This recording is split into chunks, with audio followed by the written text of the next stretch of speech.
I suppose it's a relief that Mullock won't be suing us, but knowing that J. Henry is going to be a partner doesn't exactly thrill me. You just have to learn to live with it.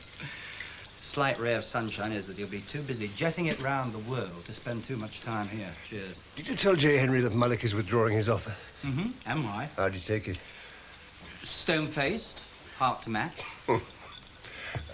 Good evening, J. Henry. Can I get you a drink? Thank you. I'll have a mop, please. Adam tells me you know about Mr. Mullock. Yes, so there'll be no more unpleasantness or time wasting. Unless Mullock changes his mind. Be too late now he's withdrawn.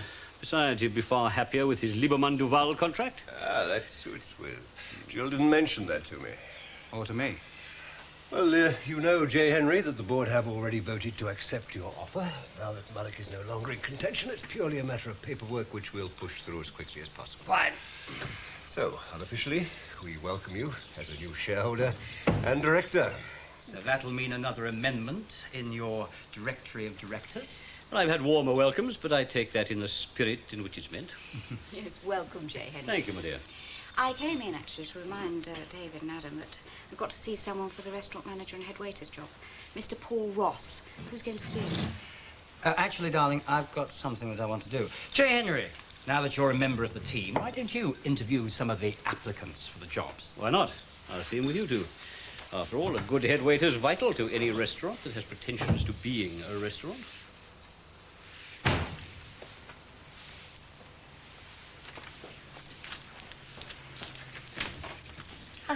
I'm sorry to drag you all the way over here. No problem. What's the trouble? Eddie Lee. You know he's out. No, I knew he was due out, but I didn't know when exactly. Yeah, well, he is. Look, I don't want to go into unnecessary detail about all this, if you don't mind. It's just that I think he might be in touch with you. Why? Well, he contacted you before, didn't he? Yes, for professional reasons. Well, you but can call it what you like. I just think he might try and contact you again, that's all. I doubt it. Well, Eddie likes to pick up the threads exactly where he left them, and when it suits him, so I thought I'd just like to warn you, that's all. Oh, well, That's it? thank you. Okay. Sorry to drag you over. That's okay. Why are you so jumpy? Surely it's not that bad. I don't suppose you ever came across Eddie in one of his more persuasive moods? It was not a pretty sight.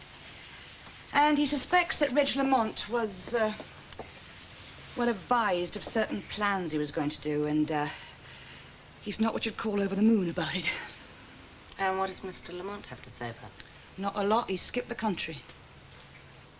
Now, you first trained in Switzerland. Why was that? I have always wanted to be in the hotel and restaurant business. Why? Why do some people want to be violinists or carpenters or schoolmasters or hairdressers? Yes, indeed. You were going to tell us why you trained in Switzerland. Because of the strong Swiss tradition of first-class hotel keeping, I thought it would be the best place to get the basics. Apart from that, my mother lives there. What did you do at the Saint-Sulpice? Everything. I started by sweeping up. They're very keen on that in Switzerland. I worked as a commis, waiter, and deputy head waiter. And then you came back to England? Yes, my father, who was English, died suddenly, and I had to clear up his business. But apart from that, I am British, and this is where I want to work. Looking at your previous posts in here, you came back to England and moved up steadily. Then you went back to Switzerland, where you were head waiter at the Chateau Rondel. Yes. Well, Crossroads Motel hardly compares with that. No. Lowered your sights a bit, haven't you, wanting to come here? I said earlier that I wanted to work in England, and the vacancy here is for head waiter and restaurant manager. That is why I want the job. You really think you can cope with being a head waiter and restaurant manager? I have already worked as a head waiter for some time, and if my references are to be believed, I wasn't a bad one. I agree. Your references are excellent. Thank you. Well, I think I've had enough. David? Mm-hmm. Yes, indeed. Would you mind waiting in reception, and we'll have a word with you before you leave? Certainly. Madam, gentlemen.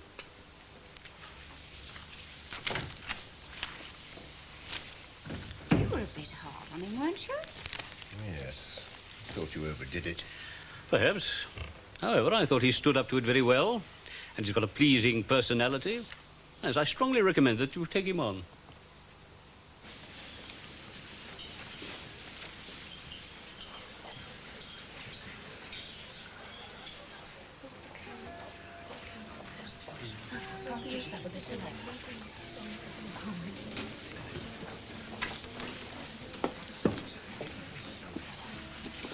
Doris, you do look nice. Oh, it's only a set. Oh, but it makes all the difference. It suits you.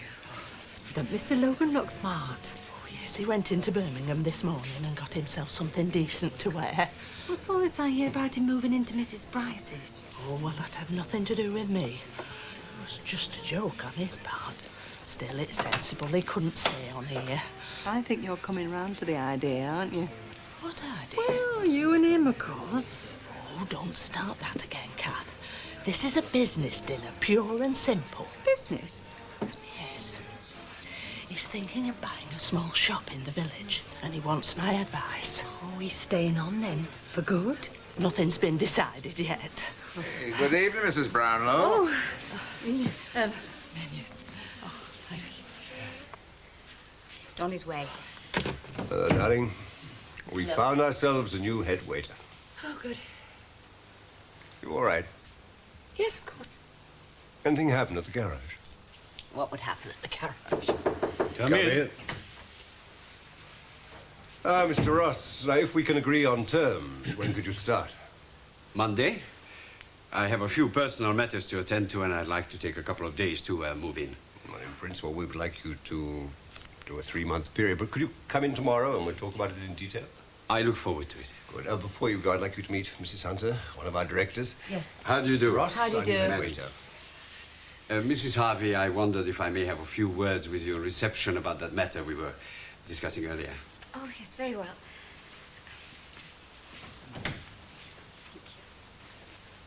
You look upset. Oh, I'll talk to you about that later. Well, it's all very satisfactory. A good day. I think I'll go get something to eat. Now, madam, we have some good news. We have found ourselves a first-class head waiter. Ah, well, I have some news, but whether it's good or not. I've been making a few phone calls. The London branch of Lieberman Duval. You have a large interest in that company. Who are Lieberman Duval? They are the people who so conveniently offered Mullock the contract, which made him withdraw the offer for our shares and drop his lawsuit. It's no secret about my interest in Lieberman Duval, Great Britain. So you fixed the whole thing to get Mullock off our backs and out of your way. I'm just going to freshen up.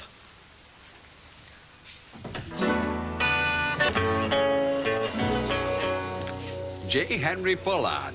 Not impressed. Frightened the life out of me. Who is that man? Just a man with an awful lot of money. Do we see a lot of him? Well, we haven't done, but I don't know now. He's just joined the board of directors. Why? Now, that's what I'd like to know. Why don't you tell me all about the Chateau Rondel? Certainly. What would you like to know? Well, Did I tell you that I dropped in on Mrs. Price today? Oh, what did you think of the room? It'll suit me, and very reasonable. So you'll be moving in tomorrow night? Aye, straight after breakfast. To King's Oak, and a new beginning. Oh, King's Oak. 63. Not very big. Not very big, but big. oh, madam, I'd like you to meet our new member of the staff, Mr. Paul Ross. And this is Adam Chance, the one director you haven't met, who is also my fiancé. I'm sorry I hadn't realized. How do you do, Mr. Chance? Welcome to the firm. Now, look, I've rung his home. Well, look, what time did he leave there? I see, and are you expecting him back? Well, look, if he does come back, or if he phones in, can you get him to give me a buzz straight away? It's Sharon Metcalfe. That's right, yeah, Metcalfe. Thank you. Bye-bye.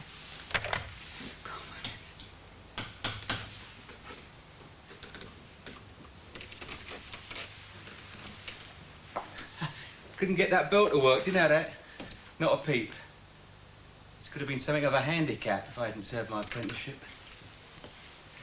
Oh, I tell you, I've had some day today, running around in circles. Good job I didn't disappear. Looking here, looking there, looking everywhere. What sort of day you had, then? Average. Is that a fact? I often wonder what people mean by that. You know, what it entails. I suppose it all depends what you do on an ordinary day, really, isn't it? Like picking up telephones, talking to people, telling them things. The nearest town was Lyon. Quiet little place, right in the middle of the forest. Beech trees, mostly. And in the early spring, when the wildflowers are at their best, you've never seen anything more beautiful. The trees coming into leaf and the sun slanting down. Bluebells. That's what you usually get in a beech wood. Yeah, beautiful. The middle of May was the best time. That's when I met my old friend Frank. Francois was his name, but you can't call a man Francois, can you? Tom. Ah, beautiful. But when we first met, it was later than May and not quite... Eh? Oh, eating like a pig, am I? These are good. Sure you wouldn't like one? Oh, no, thank you. Couldn't eat a snail if you paid me. Escargot? You don't know what you're missing. I think I'll have some more. Oh, Tom, you can't. It'll spoil your main course. You watch me. Waiter. Another portion, please. Ah, not bad. Oh. Come on. Well, we're nearly halfway through that bottle already and we've only just started. What about it? It helps your digestion. Here, and you look as though you need it.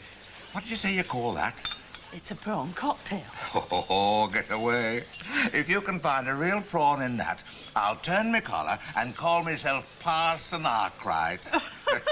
That's better.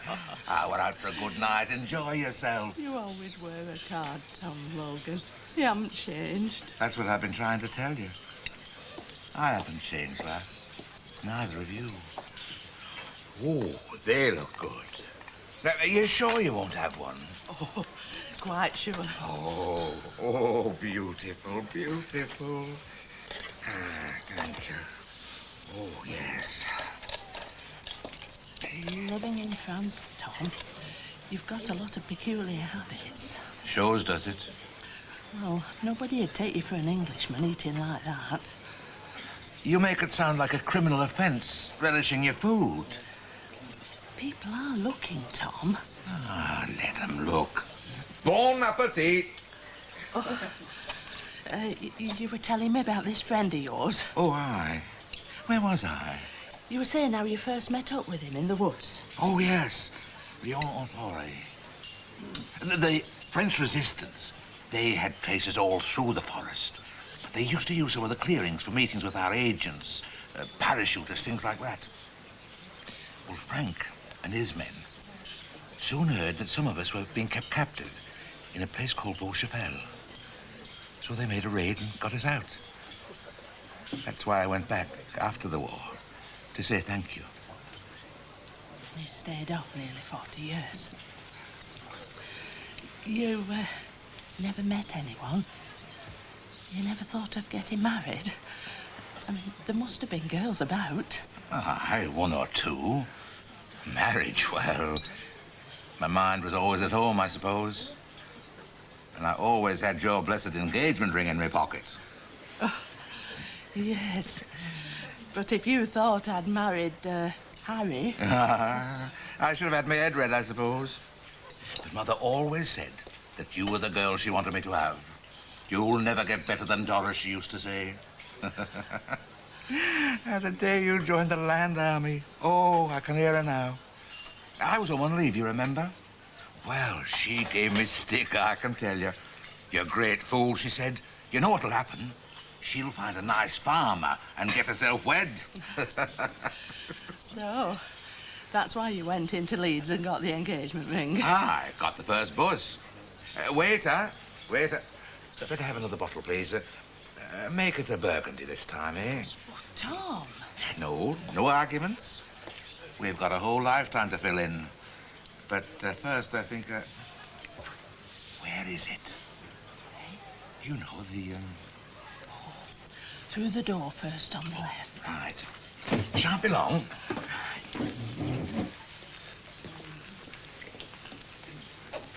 How are you getting on? Oh, very nice, thank you. Well, I don't mean the meal. I mean you and Mr. Logan. Oh, well, it's much easier than I thought it was going to be. I didn't realise how much we meant to one another. It's as though... Oh, I don't know. Nothing's changed between us. We've just got older. He's right. Of course he is. Perhaps it's not too late for us after all. You get disappointed in people, don't you? Well, I do, any road. Certain kind of people. Like you, for instance. I'd have put my bottom dollar on you, do you know that? Now, Reg, I wouldn't trust him down a hole with a ferret. But you, I thought I had you weighed up. Well, you were wrong. Too true I was. What the hell made you go and do a thing like that for, eh? I mean, what was in it for you? Nothing. Nothing?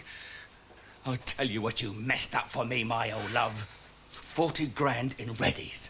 That's 10 grand for every year I've paced up and down that lousy cell. Now, I think that was a good exchange rate, don't you? I wasn't arguing that. All right, you're not arguing anything. I'll tell you something, Sharon. Your arguing days are over. Couldn't you have just taken the money and gone? Did you have to shop him as well? Oh. He had it coming to him, didn't he? He's been bent half his life. Never even had a sniff at a fuzz.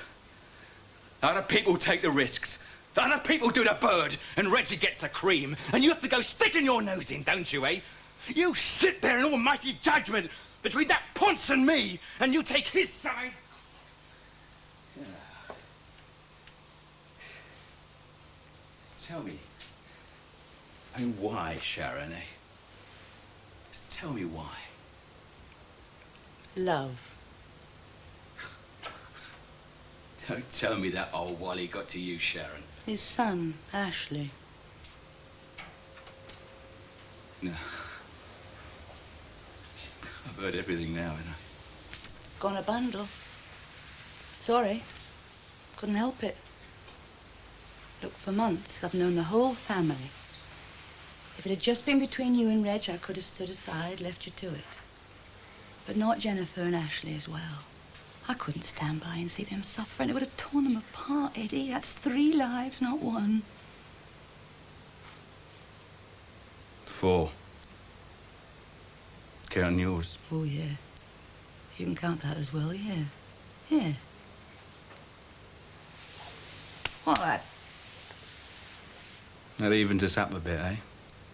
What? We'll write this off. Don't know what would have done anyway. Not to you.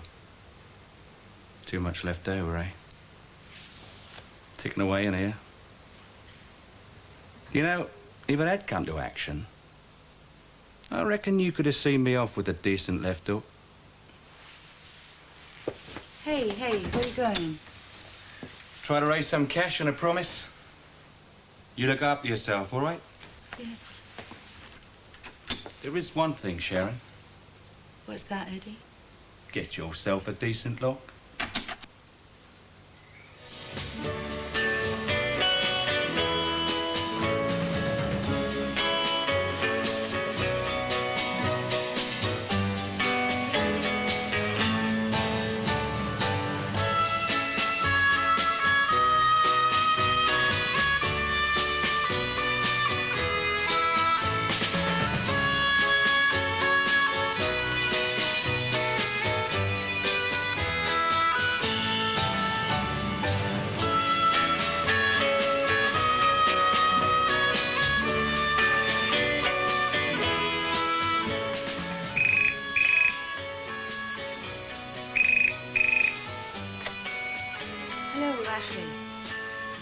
Yes.